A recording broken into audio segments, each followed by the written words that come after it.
ओम श्री साईराम।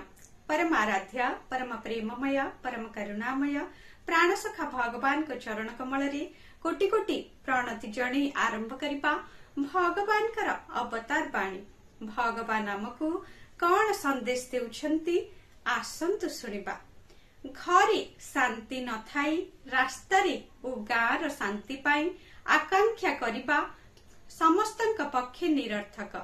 आजिकाली शांति पाई प्रार्थना करिबा प्रत्येक व्यक्तिर चलनी होई जाइछि। विश्व रे शांति प्रतिष्ठा करिबा पाई अनेक सभा आयोजित हेउछि।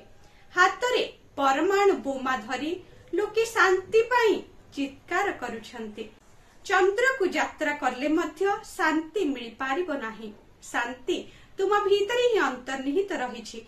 यह चंद्र रे नाही, चंद्र पार्श्व को अंतरिक्ष रे लक्ष लक्ष माइल यात्रा करिबा अपेक्षा हृदय भीतर को अध इंच यात्रा करिबा श्रेयस्कर।